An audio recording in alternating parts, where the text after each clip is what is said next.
Boa tarde, pessoal. Nossa última palestra do simpósio, vamos receber o professor Dr. Thomas Prats Ong, que apresentará sobre o tema Saúde Paterna e Doenças Metabólicas na Prole. Ele é professor associado do Departamento de Alimentos e Nutrição da Faculdade de Ciências Farmacêuticas da USP, possui graduação em Farmácia Bioquímica e doutorado em Ciência dos Alimentos, pela USP também. Ele é coordenador do programa de pós-graduação em Ciências dos Alimentos, realizou estágio de pós-doutorado no Departamento de Alimentos e Nutrição Experimental da USP e foi pesquisador visitante da Universidade de Cambridge, no Reino Unido. É pesquisador associado e vice-coordenador do Pilar Alimentos, Nutrição e Saúde do Food Research Center. Foi membro da diretoria da Sociedade Brasileira de Alimentação e Nutrição, integra a rede Lilanut e integrou o núcleo de apoio à pesquisa em alimentos e nutrição da USP. É associada à Sociedade Brasileira de Alimentação e Nutrição e tem experiência em nutrição no início da vida e origem desenvolvimentista do câncer de mama, com ênfase em interações nutriente-epigenoma. Professor, pode iniciar a sua palestra. Então, boa tarde a todo mundo. Eu gostaria de agradecer aos organizadores o gentil convite.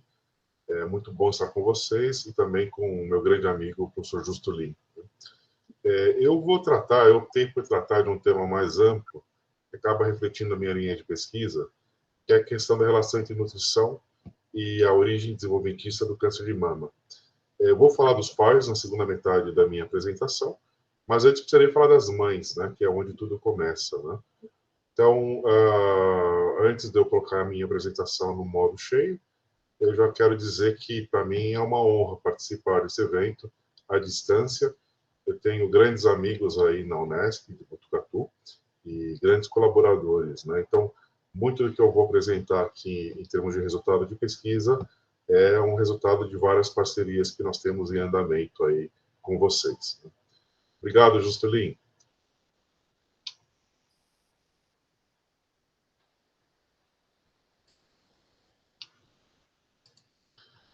Muito bem, eu acho que não há discussão, né, quando a gente diz que o câncer de mama é um dos principais problemas de saúde pública no Brasil e no mundo, né?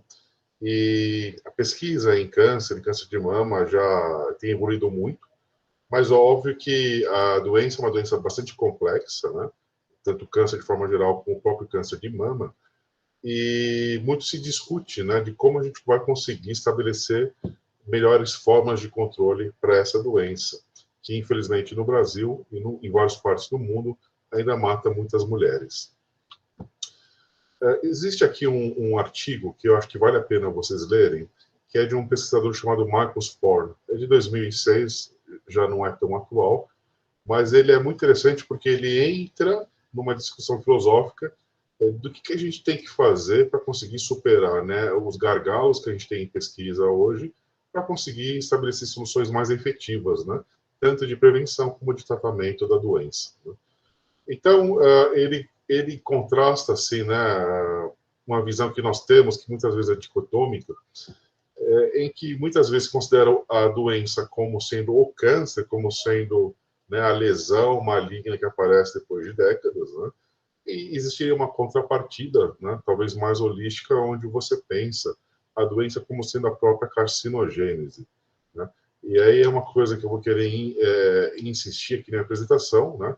Se nós considerarmos a doença como sendo a carcinogênese, é importante que a gente trate essa doença desde o seu início, né? E eu vou querer me debruçar sobre essa questão de quando começa efetivamente a carcinogênese.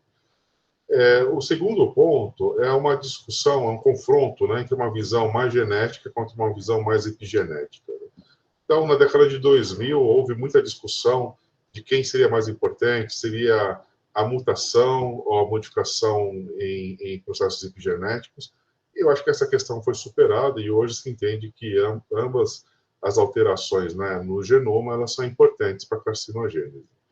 Também há, de certa forma, uma certa dicotomia, né, em que, de certa forma, se valoriza mais os modelos transgênicos, né, em detrimento aos modelos clássicos, que utilizam carcinógenos. Na minha visão particular, tendo trabalhado estritamente com os modelos clássicos, eu acho que eles têm uma validade interessante na medida em que eles refletem a exposição a xenobióticos que estão presentes no nosso meio ambiente, né?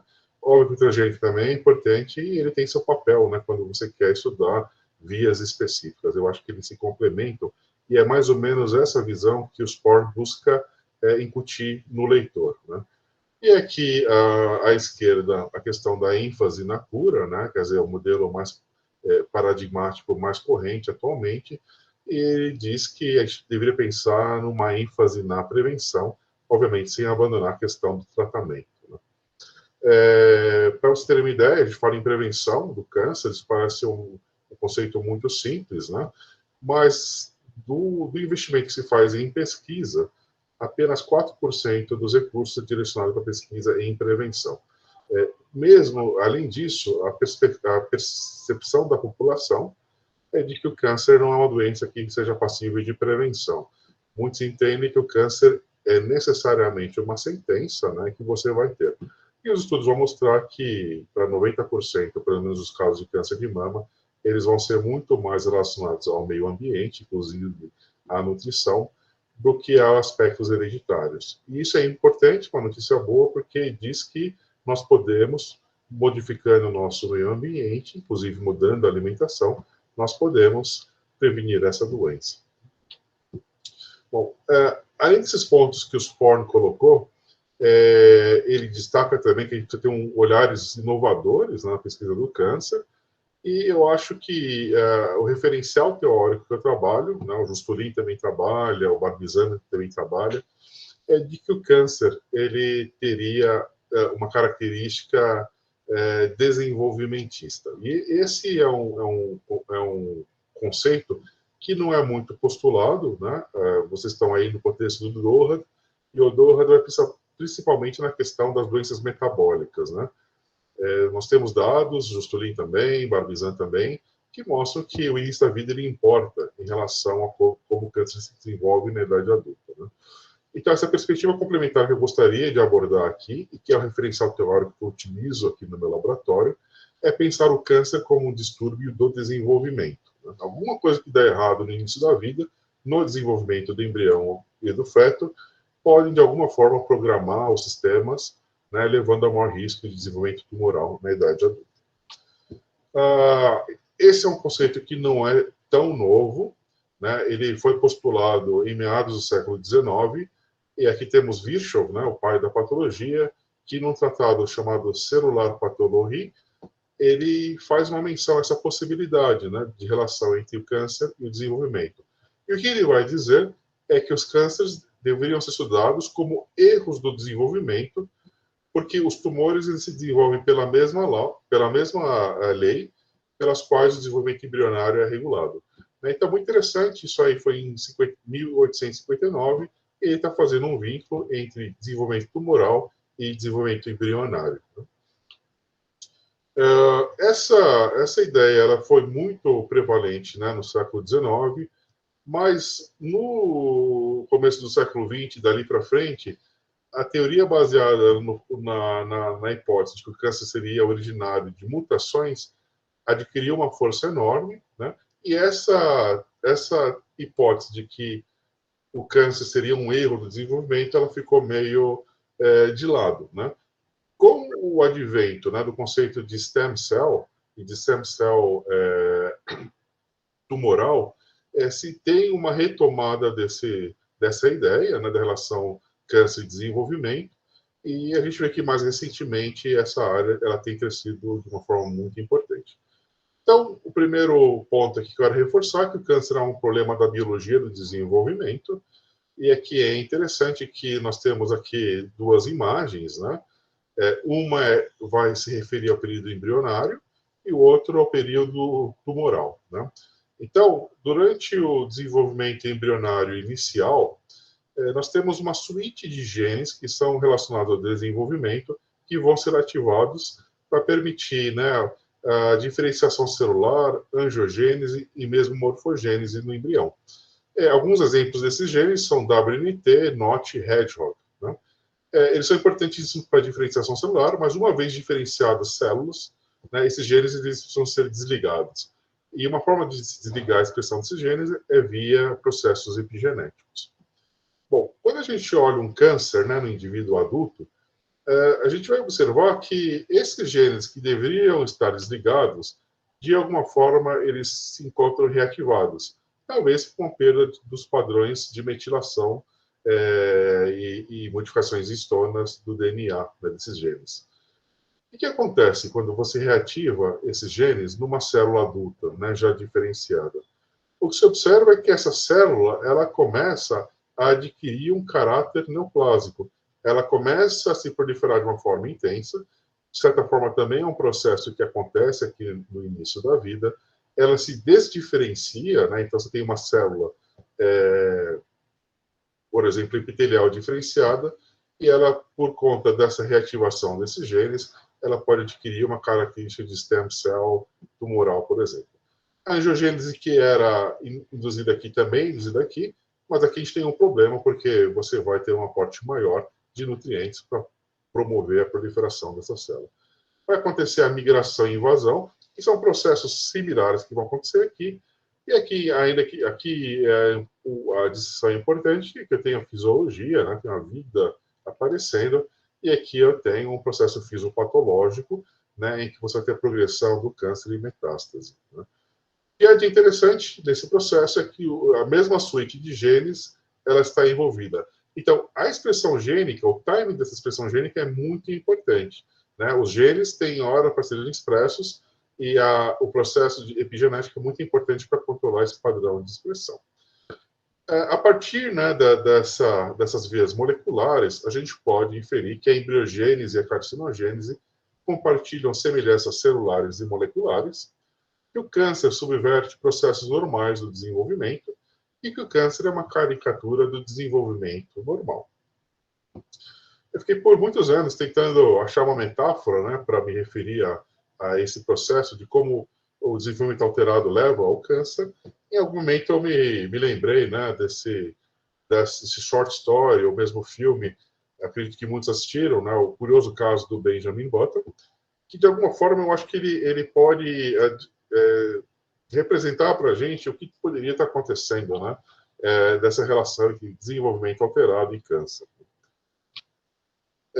Quando você tem uma célula adulta, né, se desdiferenciando, né, porque ela começa a reativar WNT, NOT, Hedgehog, essa célula que estava muitas vezes quiescente, ela começa a se proliferar de uma forma muito intensa, né, e invadir tecidos, levando a metástase.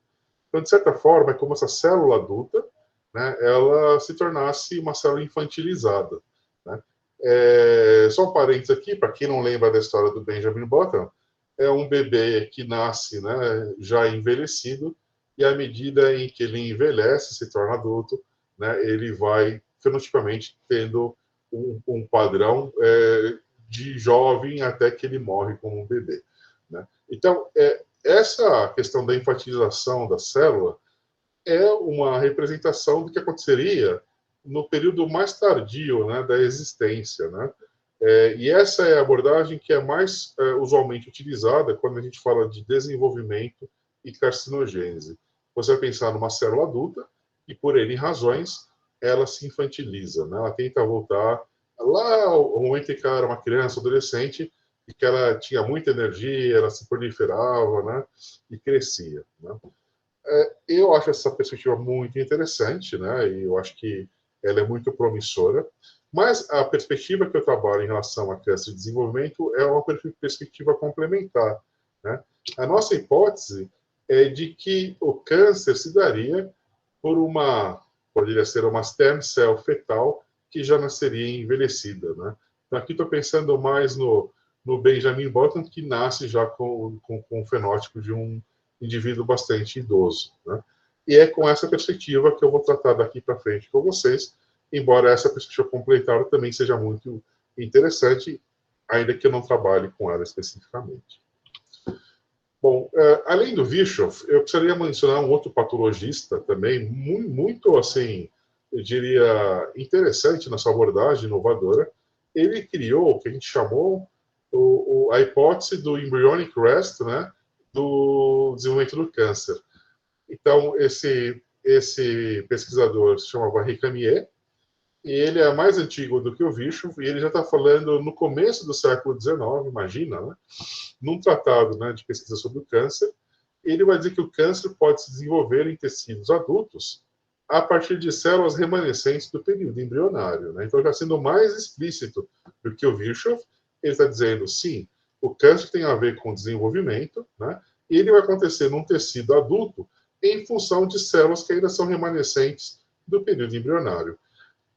Isso é muito interessante porque é muito inovador para a época, né? Você falar que alguma coisa do feto tem a ver com um tumor na idade adulta. E lembrando que isso foi feito, né, foi postulado por ele quando você ainda não tinha um ferramental para isso. Não tinha anticorpo, não tinha citômetro de fluxo, né, não tinha uma série de ferramentas que poderiam comprovar isso que ele está colocando. De toda forma, é importante conhecer o papel do Recamier, né, dizendo isso aí em 1829. Bom, entrando na questão da etiologia do câncer de mama, é importante destacar, né, que para essa doença não vai existir uma única causa, mas uma série de causas, né? Então, a gente poderia falar, na verdade, de fatores de risco, né, que interagindo entre si vão aumentar o risco ou, eventualmente, diminuir o risco por câncer de mama. O envelhecimento é um fator independente de risco.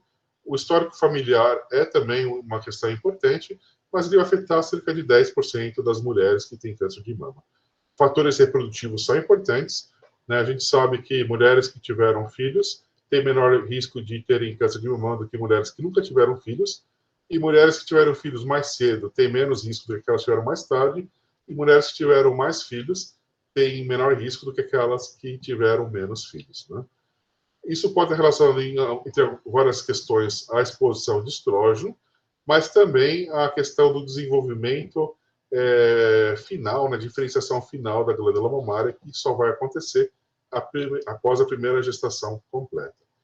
E o fator de risco também é um fator importante. Aqui eu vou colocar a alimentação como sendo um dos principais, né? Só tomar um certo cuidado, porque quando eu coloco na pirâmide, né, e coloco o estilo de vida aqui bem pequenininho no topo, eventualmente eu possa criar uma hierarquia, né? Mas a gente vai ver nos próximos slides que uma hierarquia em que o fator ambiental teria um peso menor, né? Mas se sabe, por exemplo, que no caso do câncer de mama, 30% dos casos teriam a ver com a alimentação das pessoas. Aqui são dados do AICR, lá nos Estados Unidos, né? E ele estabelece quais são os fatores de riscos mais estabelecidos, né, para o câncer de mama. E hoje se sabe que o excesso, né, de peso corpóreo, a obesidade é um problema, aumenta o risco, e também o consumo de etanol é um problema, né? Por outro lado, medidas para se prevenir o risco da doença, eles incluem manter um peso adequado, que vai passar tanto com uma boa alimentação como pela prática regular da atividade física, e a amamentação, né, para mulheres que puderem amamentar. Isso é um fator importante, porque após a amamentação, você tem a diferenciação completa da glândula mamária. E se estima lá nos Estados Unidos que 1 em cada 3 casos de câncer de mama poderiam ser prevenidos, né, se as mulheres não bebessem bebidas alcoólicas, mantivessem um peso adequado e se tornassem fisicamente ativos, né? E o número que se estima nos Estados Unidos seria de quase cerca de 80 mil casos cada ano que poderiam ser prevenidos. Ou seja, em termos de saúde pública, mirar nessas grandes questões, eu acho que é uma estratégia que faz muito sentido. Bom, eu acho que não há discussão quanto ao fato de que a nutrição é fator-chave para a prevenção do câncer de mama. E nesse contexto, a gente precisa se perguntar, estabelecer algumas questões, né? Como prevenir o câncer de mama? Eu acho que é um avanço grande nesse sentido. Eu acabei de mostrar algumas estratégias que são bem estabelecidas. Mas uma coisa que não se discute no âmbito do contexto da prevenção do câncer de mama é quando exatamente nós devemos começar a prevenir a doença, né? Será que começar, né, na meia-idade ou aos 30 anos de idade, mais ou menos, adianta alguma coisa? Adianta sim, é muito importante, né? Você consegue reduzir o risco. E aqui a gente tem um site da Universidade da Califórnia em São Francisco. Eles têm uma clínica, né, que justamente é voltada para o tratamento e prevenção da doença. E eles colocam no site deles os fatos básicos, né, acerca da saúde mamária. Então, está falando de saúde mamária, né? As mulheres deveriam cuidar da saúde mamária para prevenir a doença, né? E dando uma ênfase na nutrição para a prevenção do câncer de mama. Aqui você tinha uma série de recomendações nutricionais, como, por exemplo, ingerir mais alimentos baseados em plantas, né, em frutas e menos alimentos de origem animal, reduzir o consumo de gordura, beber bebidas alcoólicas em moderação, entre outros, né? E é interessante que, do ponto de vista de comunicação visual, a gente vê essa mulher que talvez tenha 30 anos, né? Algo em torno de 30 anos, entre o final, né, dos seus 20 e poucos anos, começo dos 30 anos, buscando alimentos aí que teriam uma relação com a proteção do câncer. É importante isso, né, esse foco, né, nessa melhora da alimentação.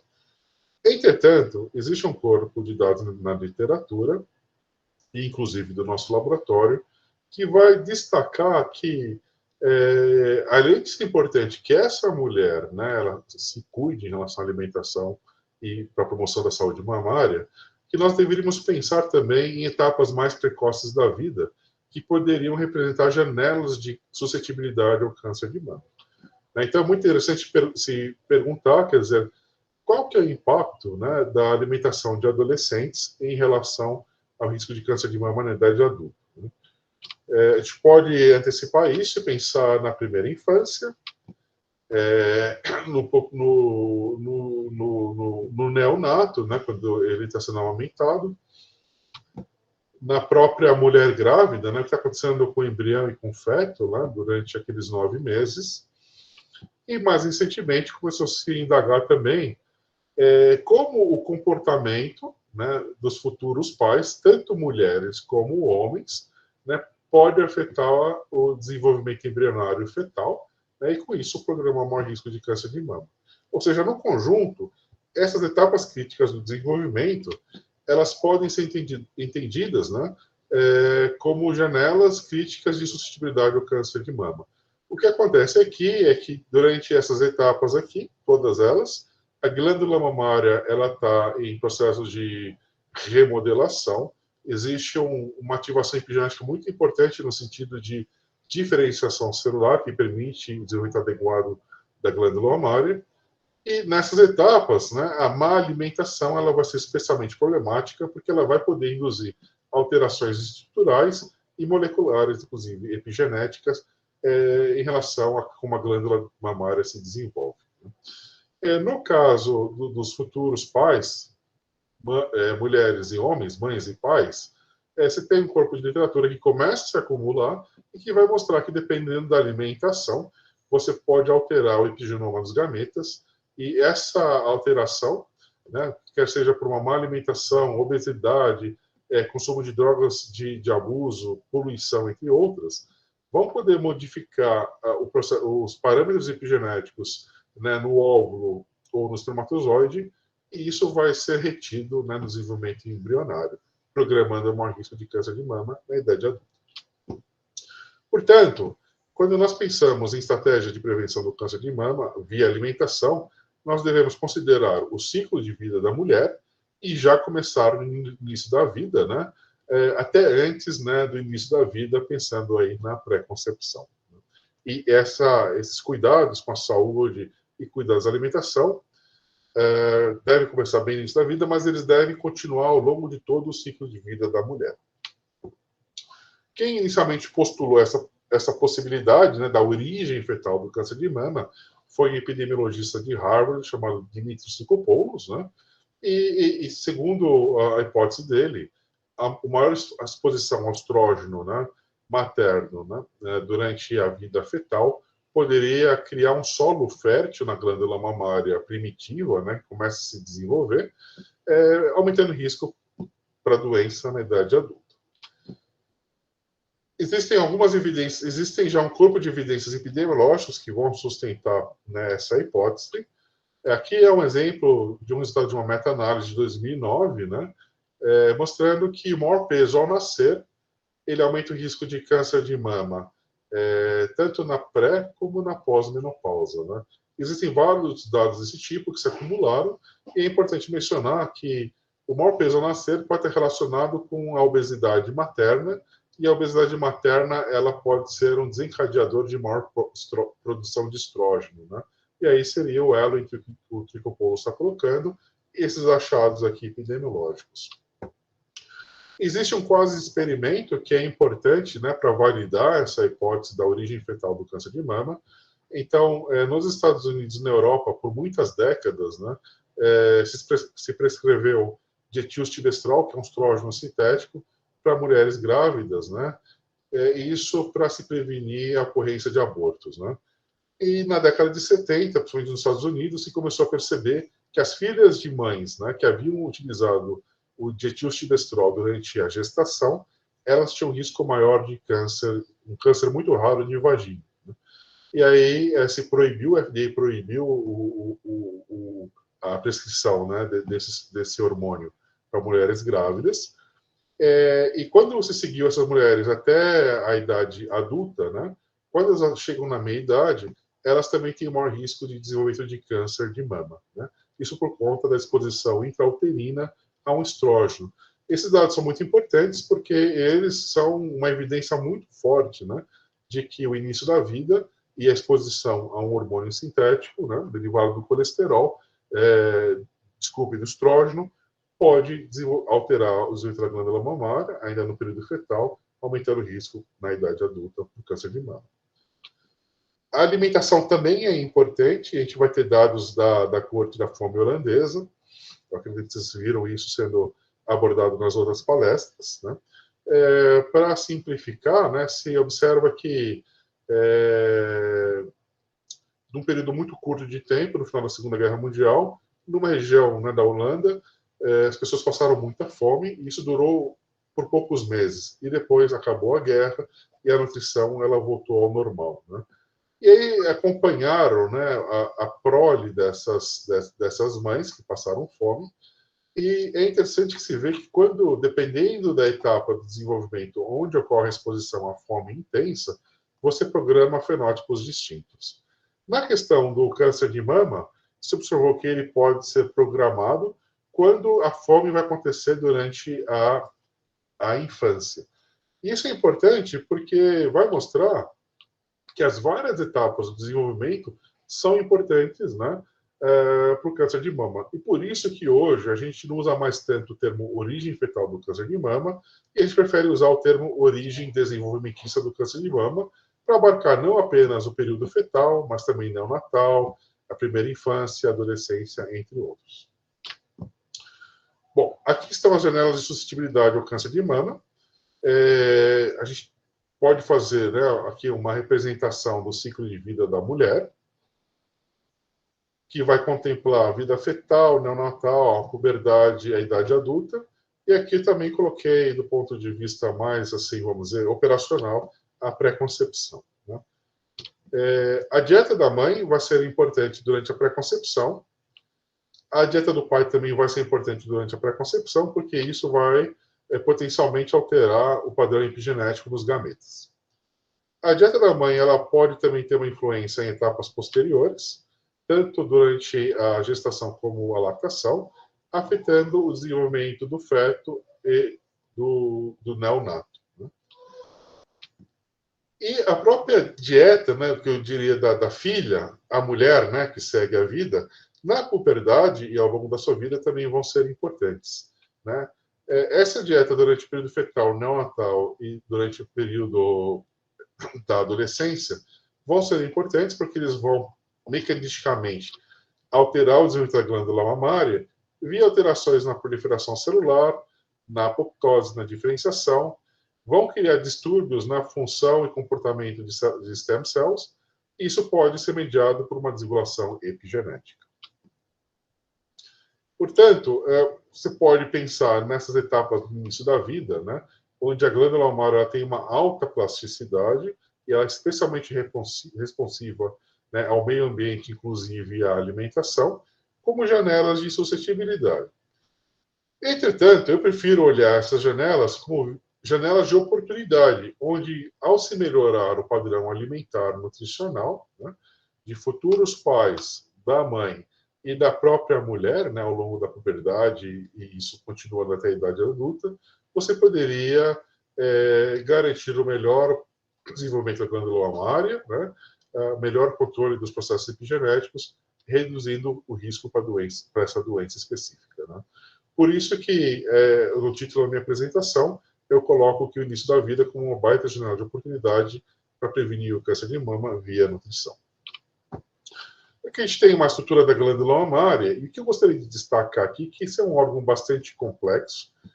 No sentido estrito biológico, a função desse órgão é produzir leite, e para que isso aconteça, você precisa ter uma série de células, e algumas especializadas que vão conseguir produzir, né, esse alimento que é essencial para o neonato. Né?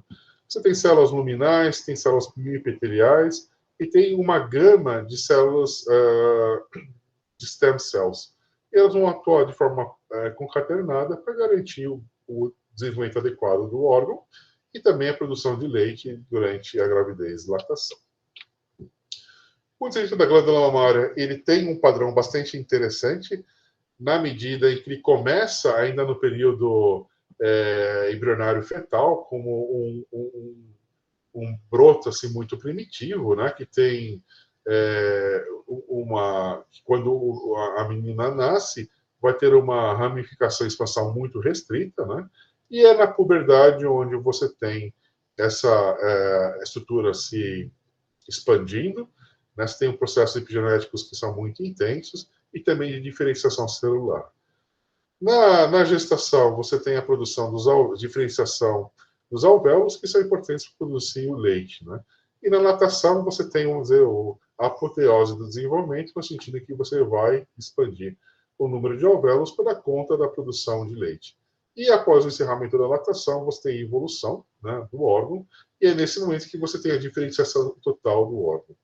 Isso é importante, né, porque quanto mais você diferencia, né, o órgão, mais resistente essas estruturas são ao ataque de carcinógenos. Processos epigenéticos são muito importantes nessa fase, né, e lembrando que processos epigenéticos vão englobar metilação do DNA, modificações em histonas, como acetilação, metilação e fosforilação de histonas, e mais recentemente se colocou os microRNAs, né, também como fatores epigenéticos. Algumas informações importantes em relação a esses processos: eles não alteram a sequência de base do DNA, eles alteram a expressão gênica no longo prazo, são herdáveis e controlam a diferenciação celular. Ou seja, eles são muito importantes no início da vida, em etapas críticas do desenvolvimento da glândula mamária. Aqui a gente tem um exemplo, aqui a gente tem uma stem cell mamária, e ela, em tese, ela pode se diferenciar células mioepiteliais ou células alveolares, né, ou células luminais maduras. E cada uma delas tem uma função, né, na glândula mamária. Aqui você tem o mesmo genoma, dando origem a vários tipos, né, celulares. E isso vai acontecer porque, através de processos epigenéticos, você vai determinar quais genes são ativados e quais genes são desligados, né? E isso é no longo prazo.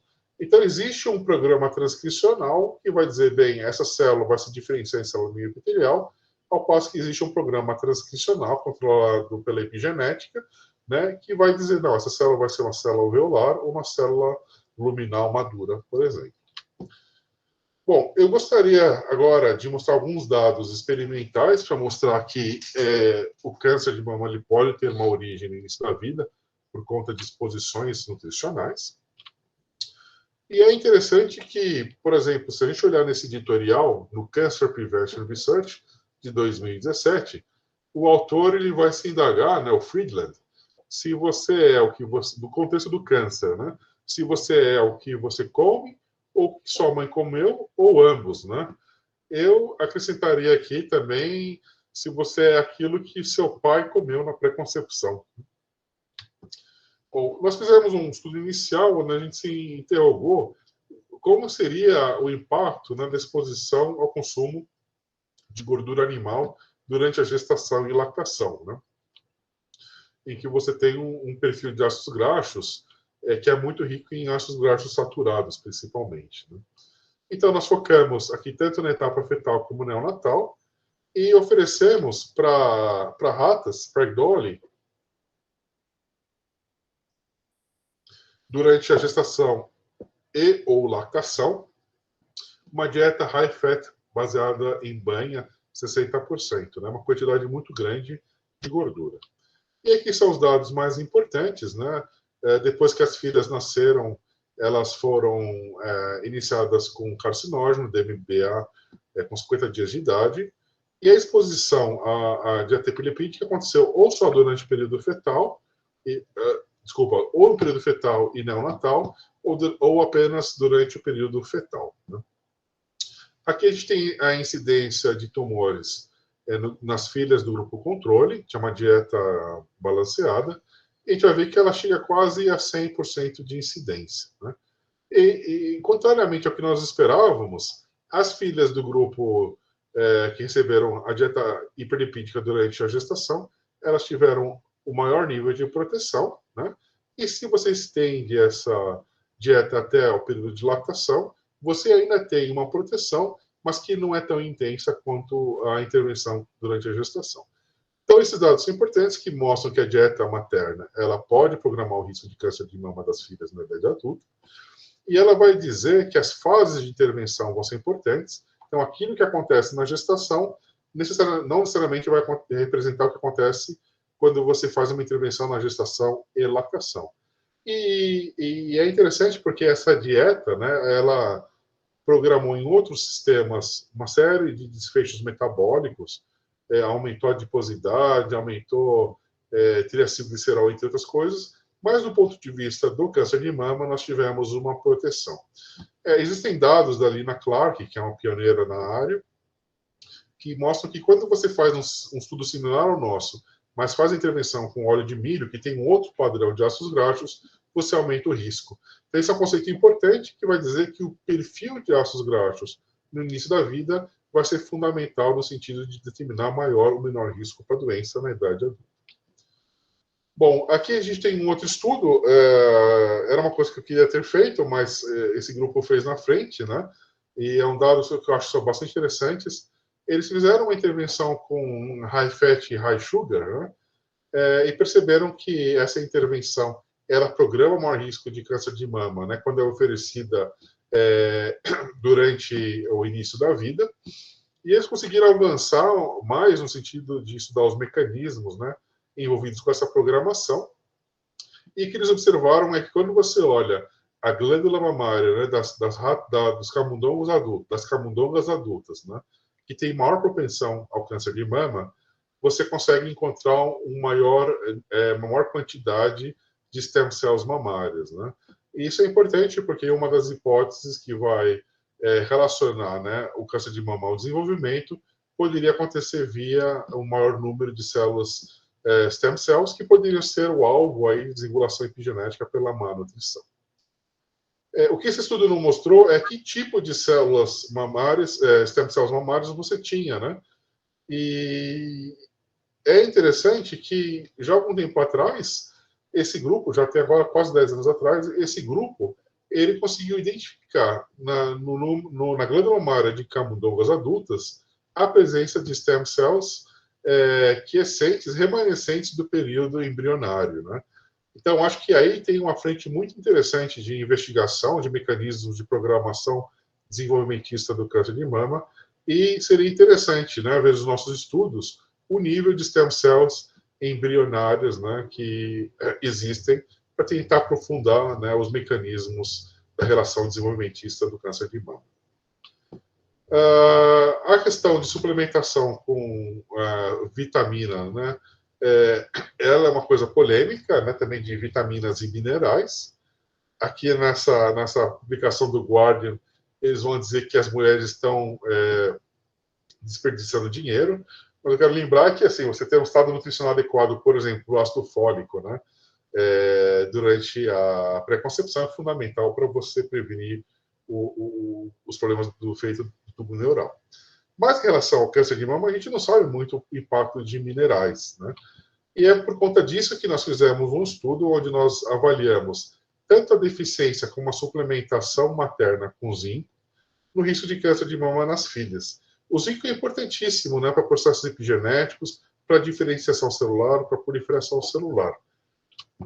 E aí nós focamos aqui, diferentemente do estudo anterior, nós focamos só no período fetal, e tivemos grupo controle, grupo de mães deficientes em zinco e grupo de mães suplementadas com zinco. Isso aqui no modelo em camundongas. E é interessante, os dados desse estudo são, na minha opinião, bastante interessantes, na medida que vão mostrar que tanto a deficiência como a suplementação com zinco, né, durante a gestação, vão aumentar a suscetibilidade ao câncer das filhas, né, na idade adulta, seguindo um padrão em J, não em U, mas em J. Eu já explico o que seria isso, né? E também, de forma interessante, através de mecanismos distintos. Então, aqui a gente vê a incidência de tumores. Ela é maior no grupo suplementado com zinco, né? Mostrando que a suplementação com zinco, nesse caso, foi deletéria e aumentou o risco de câncer de mama na idade adulta. Quando nós analisamos, né, a natureza, né, a característica fenotípica desses tumores, nós vamos observar que tanto as filhas do grupo deficiente como suplementado em zinco apresentam lesões, né, adenocarcinomas mamários, com maior peso em relação às filhas do grupo controle. E é interessante que quando você compara as filhas do grupo suplementado com zinco com aquelas do grupo deficiente, a gente vai ver que as do grupo suplementado têm tumores mais pesados em comparação às deficientes. Né? Então, por isso que eu estou me referindo aqui a um padrão em J. Né? A deficiência ela é importante, mas mais importante é a suplementação com zinco. Nós vamos olhar alguns mecanismos, e é interessante que quando você analisa a glândula mamária não iniciada, né, das camundongas do grupo suplementado ou deficiente com zinco, né, a gente vai ver uma diferença no padrão de expressão gênica. Nas camundongas suplementadas com zinco, a gente vai ter um aumento da expressão de supressores de tumor, como RASF1A, ZFP382 e STAT3, perdão. E nas filhas do grupo deficiente em zinco, você vai ter uma maior expressão de proto-oncogenes, como CEMIC e LM-O4. Ou seja, isso mostra que ainda que as duas intervenções tenham aumentado o risco de câncer de mama nas filhas na idade adulta, os mecanismos, né, que vão mediar essa programação desenvolvimentista, eles são distintos. Nós olhamos também ao nível de modificações em estonas, né, nessas camundongas, né, não iniciadas, né, na glândula mamária adulta. A gente vai perceber que algumas estonas foram mais trimetiladas apenas no grupo que teve deficiência de zinco durante a gestação, né, mostrando também que a epigenética se conforma de forma distinta, dependendo da intervenção que você faz no início da vida. Bom, com isso, eu gostaria de ressaltar que a nutrição materna ela é fundamental para o bom desenvolvimento, né, do feto, do neonato, e isso pode prevenir uma série de doenças metabólicas e também o câncer de mama propriamente dito. Agora, eu vou fazer uma transição aí para a influência, né, dos futuros pais em relação ao risco de câncer de mama. E é paradoxal, né? Tem uma questão interessante na história, né, da biologia, da pesquisa científica, como se deu uma ênfase tão grande nas mulheres e se deixou, de certa forma, o papel potencial dos futuros pais de lado. Né? Mas nos idos aí de 2012, 13, 14, começou a surgir interesse pelo potencial papel dos futuros pais, homens, né, em relação ao risco de câncer de mama nas filhas, em relação a doenças metabólicas na idade adulta. Essa aqui é uma publicação no Nature, né, que começou a se interessar por essa questão, e hoje a gente tem, né, uma série de estudos acontecendo, né, com uma ênfase voltada para o pai. Os desfechos, na maior parte das vezes, são em relação à programação de doenças metabólicas, como obesidade, diabetes e doença cardiovascular. E o mecanismo que se propõe é que Quando você considera essa tríade aqui, sobrepeso, obesidade, tabagismo e etilismo, essa exposição, né, dos futuros pais, né, vai modificar o microambiente, né, dos testículos, do epidídimo, e isso vai alterar o desenvolvimento dos espermatozoides, inclusive ao nível epigenético, e no momento da concepção, da fecundação, você acaba por alterar o desenvolvimento embrionário fetal, inclusive por uma reprogramação epigenética, comprometendo a saúde da prole. Mas qual seria, né, a influência paterna no risco de câncer de mama nas filhas? Então, nós começamos a pensar essa questão nesses idos aí de 2012 e 2013. E nós fomos para a literatura e havia muito pouca coisa. Hoje ainda também é bastante limitada a informação nesse sentido, mas nós achamos um resultado de meta-análise e vai mostrar que a maior idade paterna, né, durante o momento da concepção, ele vai aumentar o risco de câncer de mama nas filhas, né? E um dos mecanismos que se postulava à época é que o reparo, né, do DNA, conforme se envelhece, conforme o homem envelhece, ele se torna menos eficiente, e isso poderia estar na raiz aí da doença, né, com uma influência paterna. Nós começamos a estudar, tentando entender o papel do sobrepeso paterno no risco de câncer de mama nas filhas. Então, nós focamos na dieta paterna, né, e o impacto, né, durante a pré-concepção em relação ao risco de câncer de mama na idade adulta. Em modelo em camundongos, né, nesse caso.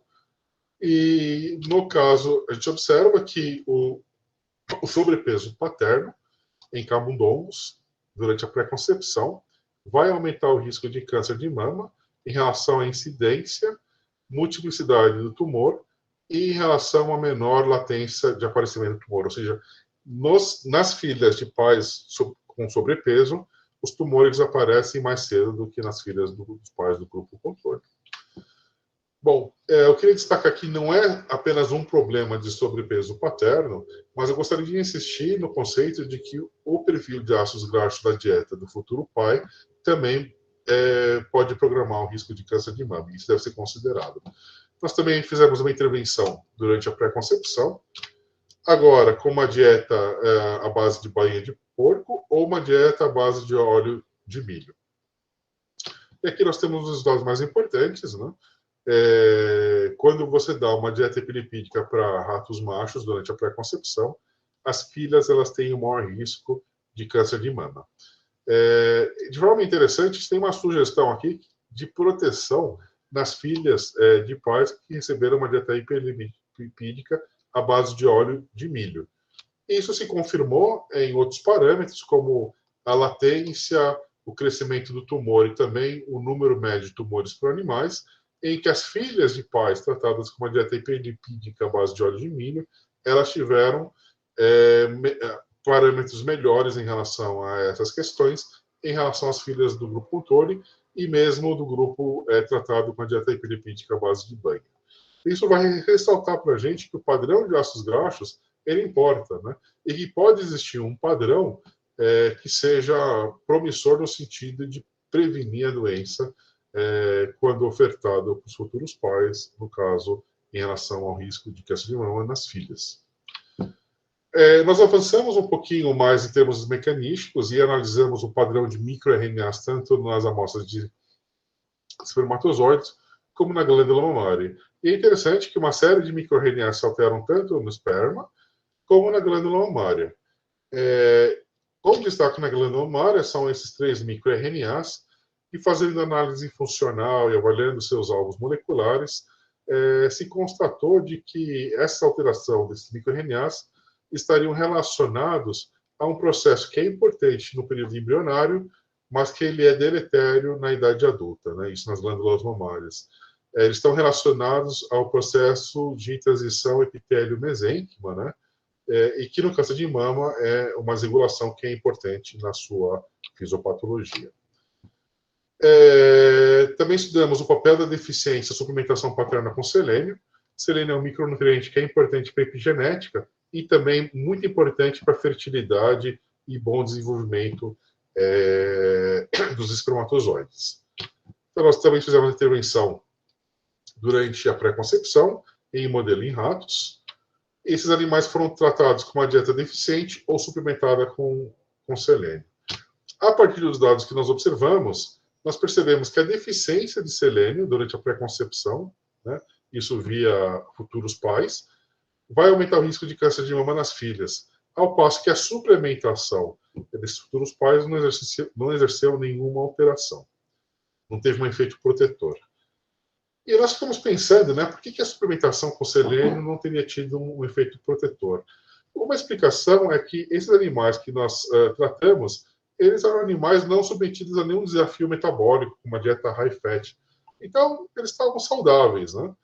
E aí nós desenhamos um outro estudo para verificar se o selênio, né, a suplementação paterna com selênio, seria benéfica agora num contexto de desregulação metabólica, né, desses futuros pais que eram obesos, né? E de forma muito interessante, nós observamos que quando você suplementa pais obesos com selênio, você melhora o padrão de estresse oxidativo, você melhora o padrão de expressão de enzimas antioxidantes, você melhora o padrão de expressão gênica relacionado à adipogênese, né, e também relacionado ao processo inflamatório. E é interessante, eu acho que esses são os dados mais interessantes, significativos desse estudo. Quando você olha o padrão de expressão de microRNAs no esperma dos animais, a gente vai verificar que a suplementação com selênio vai normalizar a alteração induzida pela obesidade, né, no esperma dos pais, né? Isso é um dado muito significante que mostra que, sim, intervenções, no caso com micronutriente, antioxidante, modulador epigenético, ele pode ser uma estratégia interessante para você melhorar a saúde dos filhos. Nesse caso, infelizmente, a gente não conseguiu seguir com o estudo dos filhos, porque o experimento ele precisou ser interrompido por conta da pandemia. Mas é uma coisa que a gente ainda quer verificar se essa intervenção, além de induzir essas melhoras, se conseguiria prevenir o risco de câncer de mama nas filhas. Bom, a conclusão geral do que eu coloquei, né, a partir desses vários dados, é de que o início da vida representa a janela de oportunidade valiosa para se iniciar a prevenção do câncer de mama via nutrição. É muito bom, né, é uma alegria ver essa mensagem do CDC, dizendo que muitos fatores na idade adulta inicial podem influenciar, né, o risco de câncer de mama no longo prazo, de câncer, né, numa pessoa, no longo prazo. Nós achamos que é muito importante, porque esse conceito não é muito bem disseminado, mas da nossa parte, nós entendemos que a mensagem teria que ser muito mais radical, né? E nós gostaríamos aqui de enfatizar que a prevenção do câncer de mama deve começar já na pré-concepção. Bom, meus agradecimentos, né, ao apoio financeiro das várias agências, aos vários colaboradores, inclusive da Unesp de Botucatu, e aos meus alunos, ex-alunos, né, pesquisadores que passaram ou que estão no meu laboratório. Muito obrigado pela atenção, espero não ter passado muito do tempo, e agora eu fico à disposição para conversar e eventuais perguntas.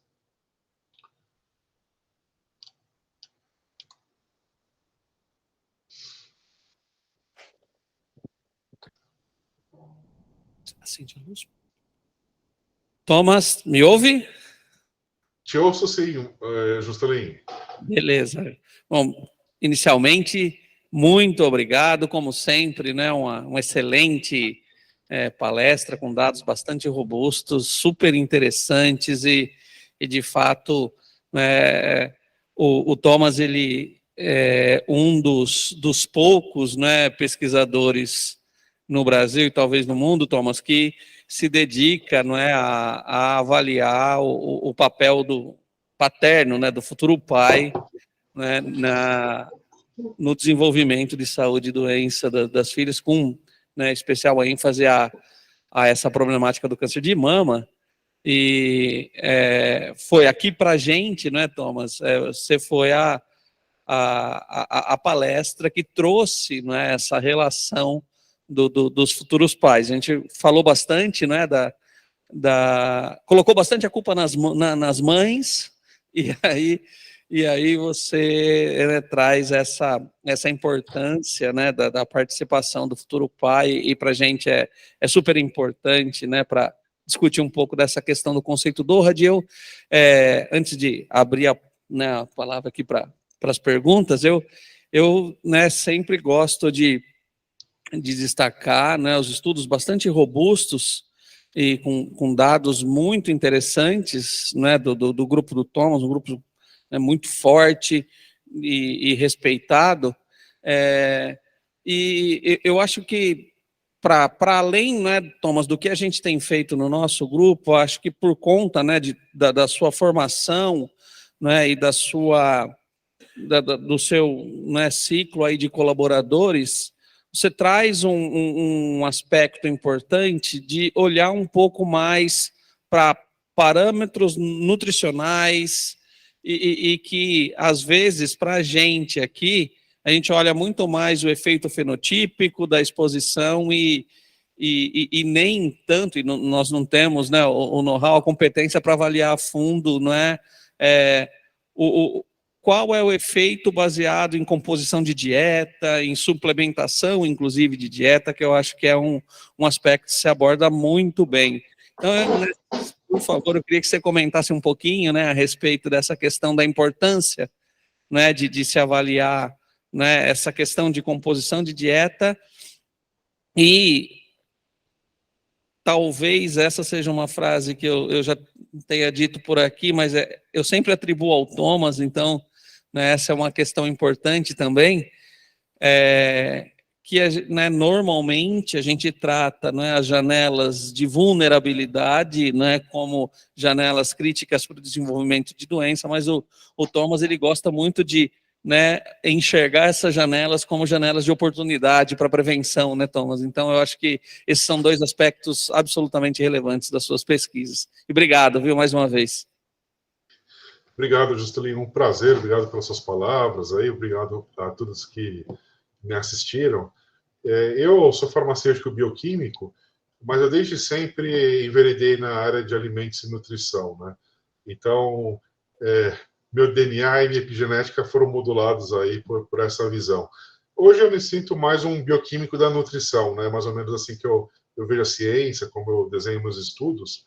E eu acho que você tem aí alunos, né, pesquisadores com vários perfis, e eu queria dizer que, assim, numa área como o Doha, né, cabe em vários perfis, né? É muito ruim se a gente só tiver toxicologista, ou só patologista, ou só bioquímicos da nutrição. A gente precisa ter que congregar esses conhecimentos, né?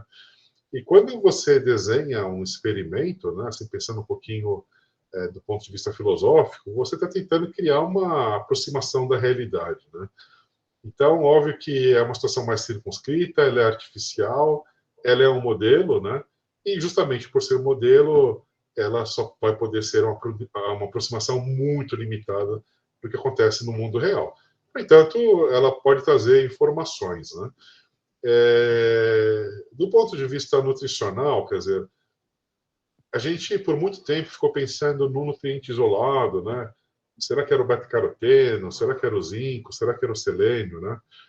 Que teria alguma coisa a ver com câncer, né? E isso foi uma visão muito prevalente na década de 80, né, meados da década de 90. E à medida que a área de nutrição foi amadurecendo, você começou a ter uma visão mais sistêmica, né, em que se começou a falar, olha, não adianta você ficar procurando nutriente, né, específico, você precisa no conjunto, né, desses nutrientes bioativos. Então a gente tem que falar do alimento, né? E hoje, assim, essa visão também já é uma visão mais ultrapassada, porque no final o que vai acontecer é que a gente vai ter que pensar em padrões alimentares, né?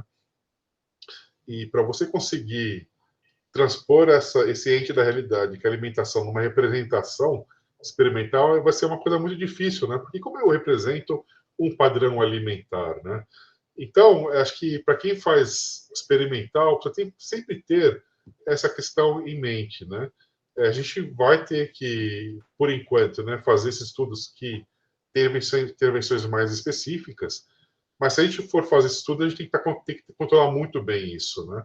Então, por exemplo, quando você vai fazer um estudo com intervenção com micronutrientes, você tem que tomar muito cuidado, estudos de Doha, por exemplo, você tem que ter muito cuidado com o nível de deficiência que você promove, porque muitas vezes pode levar à infertilidade, né? Pensar no selênio, no zinco, e esse era um receio muito grande que a gente tinha, né? Então, tem que fazer de forma esmerada, na minha opinião, ir para a literatura, olhar os dados, e o que a gente observa, não só em estudos de Doha, mas em estudos de nutrição e câncer, é que você dá quilos, né, daquele bioativo, daquele nutriente, que é uma situação totalmente fora da realidade. Então, mesmo que você estiver intervindo com um único nutriente, né, tem seu valor esse estudo, mas para ter mais valor, ele tem que estar o mais próximo da realidade, né? Então, se vocês forem olhar o nível de deficiência, suplementação, nos nossos estudos a gente olha com muito cuidado, a gente sempre se louva, né, nas recomendações das roedores, que vocês vão encontrar nas AINs, né, 76 e 93, e é um bom condutor, assim, né, de estudos, porque muitas vezes podem levar a perder o seu estudo porque a dieta não foi muito bem feita, né. Nas dietas hiperlipídicas, aí há uma série de questões, né? Existe uma linha que não corrige micronutrientes, né? E o que acontece é que os animais eles comem menos em termos de massa, porque a dieta hiperlipídica eles vão ajustar a caloria, sobretudo durante a gestação. As ratas elas têm um controle hemostático muito bom, né? Eu controlo os micronutrientes, então eu faço uma compensação, né, para esses 30% de consumo a menos que existe da ração. Mas tem colegas que não controlam, e eu acho que é válido também, porque vai se dizer que na obesidade você tem um excesso de calorias, mas você tem uma deficiência de micronutrientes, né? Então, independentemente do que vocês forem fazer, é importante que vocês saibam o que vocês estão fazendo e defendam, né, no artigo, na tese e tudo mais, né? Então, essas são algumas nuances do aspecto experimental com um olhar mais nutricional da coisa, né? O perfil de ácidos graxos é um negócio importantíssimo. Aqui eu preciso reiterar que, de modo algum, eu recomendo um excesso de consumo de banha de porco para grávidas, né? E nem de óleo de milho para futuros pais, né? Porque essas intervenções programaram outros desfechos metabólicos, né? Então, a gente poderia eventualmente fazer um bem em relação ao câncer de mama, mas poderia fazer mal em relação à doença cardiovascular.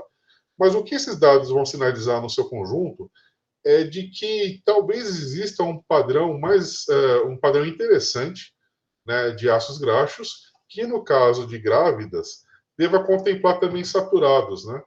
Hoje o saturado é praticamente proscrito da dieta, né? Mas evolutivamente nós chegamos aqui comendo muita carne, né? Então é uma coisa a se pensar, e também lembrando que a banha de porco, né? Ela tem 30% de ácido oleico, né? E nesse mesmo modelo que eu fiz, outros estudos de outros grupos, se mostra que o azeite ele protege, né, quando dado durante a gestação, né? Então, a natureza do ácido graxo é fundamental. Como que a gente traduz isso na prática, né? Porque isso é importante, né? Tem os estudos experimentais, né? Eu acho que assim já existe um corpo de evidências de coisas que a gente pode recomendar para uma grávida, né? Ou para uma mulher que quer engravidar, ou para um futuro pai, né? Eu acho que você não precisa esperar todos os estudos se consolidarem, né? E para aí sim, sabendo todos os mecanismos, você começar a fazer uma intervenção clínica ou de saúde pública, né? O que eu pensaria?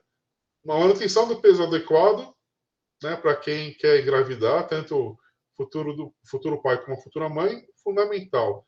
Manter o peso adequado durante a gestão, adequadíssimo. Comer mais frutas e hortaliças, né? Menos gordura de forma geral, né? Mas mantendo na dieta também é importante. O balanço ômega 3, 6 deveria aumentar, ele é muito baixo, infelizmente, né? São questões que, assim, praticar atividade física moderada são coisas que você pode indicar, né? Alguma coisa deve acontecer. E eu acho que isso é uma decisão muito importante em termos de saúde pública, né?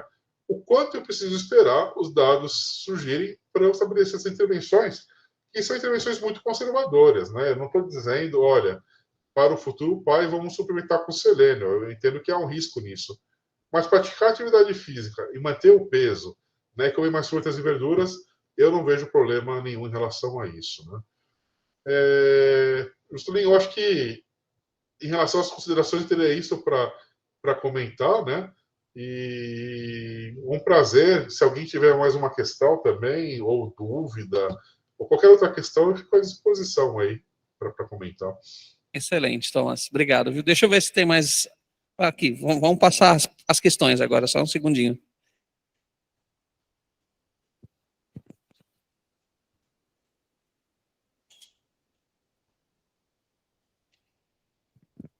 Professor, muito obrigada pela palestra, foi excelente.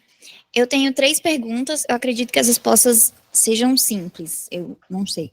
A primeira é que quando o senhor falou que da comparação de maiores riscos de câncer de mama, né, de mulheres que têm menos ou mais filhos, né, esses parâmetros. E aí eu fiquei com uma dúvida se é possível diminuir o índice de câncer de mama induzindo lactação nas mulheres que não querem ou não podem ter filhos. A segunda é se o zebrafish também é um modelo para análise da influência de amamentação no câncer, não no câncer de mama, mas em outros tipos de câncer, e se existem estudos da interação de alimentação e exposição a poluentes ambientais, como os desreguladores endócrinos. Sim. Obrigado pelas questões, elas são importantíssimas, né? Eu acho que não tenho... Eu vou falar do ponto de vista conceitual, a questão de você induzir a lactação, né? Eu acho que não teria tanta proteção assim, porque se você olhar o que acontece, né, fisiologicamente na gravidez e na lactação, é uma mudança estrutural importantíssima, muito intensa. E eu não sei se você conseguiria atingir isso promovendo a lactação via hormônio ou agentes químicos, entendeu? Né? Então, eu fico meio cético em relação a isso. O zebrafish, ele é utilizado em estudos de Doha. No caso de câncer de mama, não é o caso, né? Mas eu acho que em termos de envelhecimento, por exemplo, que o zebrafish é muito utilizado, você pode, né, como ele tem um ciclo de vida mais curto, você pode modular a nutrição lá no ambiente em que o zebrafish mora, né? Vive, e você pode olhar parâmetros, por exemplo, de envelhecimento. Nesse sentido, você vai encontrar vários estudos, mas no caso do câncer de mama, não é o caso, né? O zebrafish não tem a glândula mamária. Para outros casos de câncer, eu não sei, é desconhecimento meu mesmo, né? E a última questão que eu esqueci, moça.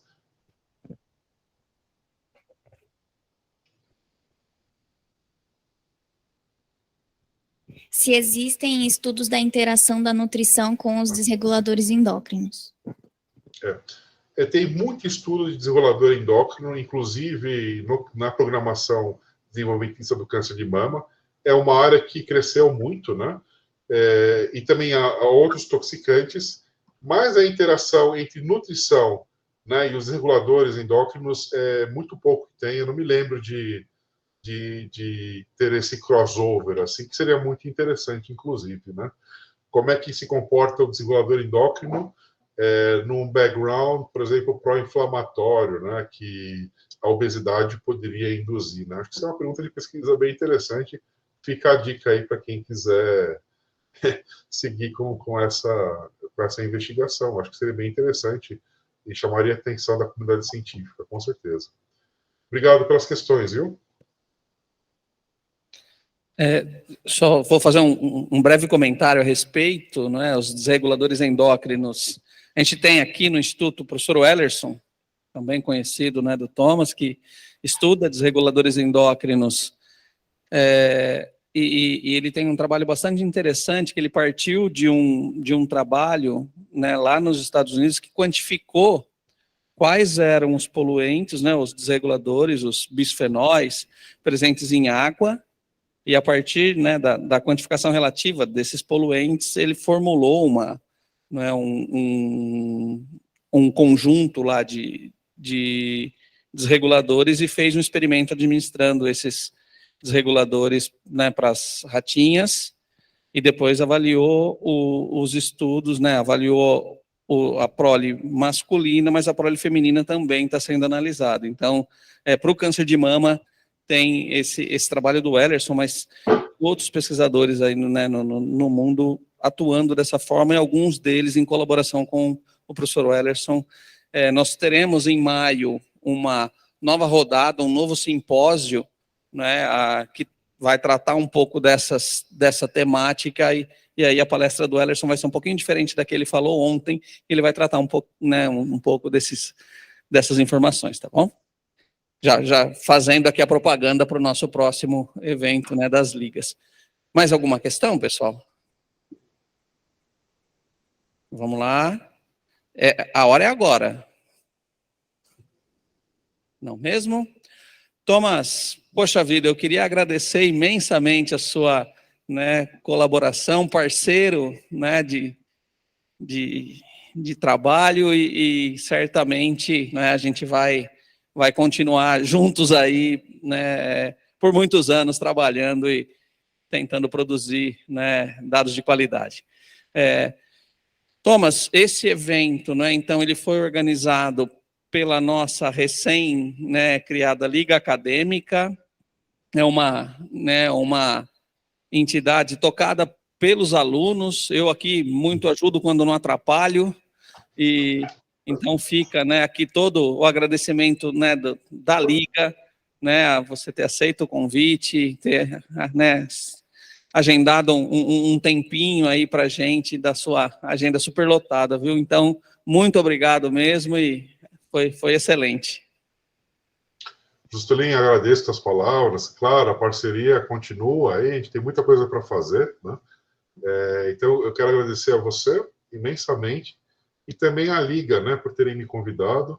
O professor Juscelino foi me comentando da criação da Liga, e eu queria parabenizar vocês que estão envolvidos, né, com essa iniciativa acadêmica.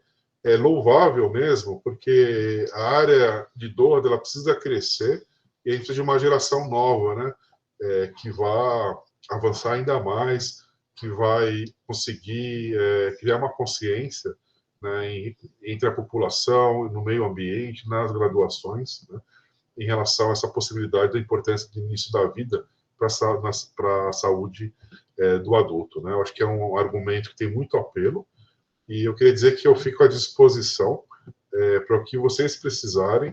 Estando em São Paulo, por favor, venham visitar o nosso laboratório aqui nas Ciências Farmacêuticas, aqui na USP, e desejo todo sucesso aí para a Liga. Eu sei que dá trabalho, né, para isso, porque os alunos têm uma série de afazeres, mas eu tenho certeza que isso aí, né, com o esforço de vocês, apoio do Juscelino e dos outros docentes, isso aí vai decolar, e eu quero que vocês cresçam muito, tá bom? Muito obrigado aí pela atenção e pela oportunidade. Excelente, Thomas, valeu.